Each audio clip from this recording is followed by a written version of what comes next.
വിഷു ദിനത്തിലും തെരഞ്ഞെടുപ്പ് പ്രചാരണ രംഗത്ത് സജീവമായി സ്ഥാനാർത്ഥികൾ. UDF BJP സ്ഥാനാർത്ഥികൾ മിക്കവരും ക്ഷേത്ര ദർശനം നടത്തിയാണ് പ്രചാരണം തുടങ്ങിയത്. പല സ്ഥാനാർത്ഥികൾക്കും അനാഥാലയങ്ങളിലെ അന്താവാസികൾക്കൊപ്പമായിരുന്നു വിഷു സദ്യ. കണി കാണും നേരം കമല നേത്രന്റെ നിറമേഴും മഞ്ഞത്തുകിൽ ചാർത്തി. സ്ഥാനാർത്ഥികൾക്ക് വിഷുദിനം വീട്ടിലിരുന്ന് ആഘോഷിക്കാനുള്ള സമയമില്ല. തിരുവനന്തപുരത്തെ LDF സ്ഥാനാർത്ഥി C. ദിവാകരൻ രാവിലെ പ്രവർത്തകർക്ക് വിഷു കൈനീട്ടം നൽകിയാണ് പ്രചാരണം തുടങ്ങിയത്. ഞാൻ ആദ്യമായിട്ടാണ് ഒരു തെരഞ്ഞെടുപ്പിന് വിഷു ഇതിൻ്റെ ഇടയിൽ കയറി വരുന്നത്. ഇപ്പോഴാദ്യമായിട്ട് ഞാനിത് 4ാമത്തെ തെരഞ്ഞെടുപ്പ് മത്സരമാണ്.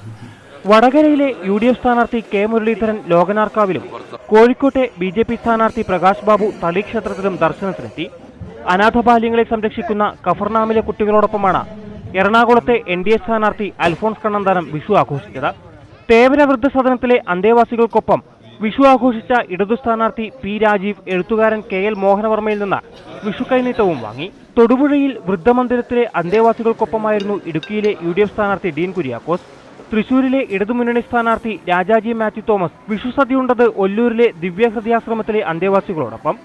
പൊന്നാനിയിലെ ഇടതു സ്ഥാനാർത്ഥി PV അൻവർ തവനൂർ അഗതി മന്ദിരത്തിലെ അന്തേവാസികൾക്കൊപ്പമായിരുന്നു. തൃശൂരിലെ UDF സ്ഥാനാർത്ഥി TN പ്രതാപന് സംവിധായകൻ സത്യനന്ദിക്കാടിന്റെ വീട്ടിലായിരുന്നു വിഷു സദ്യ.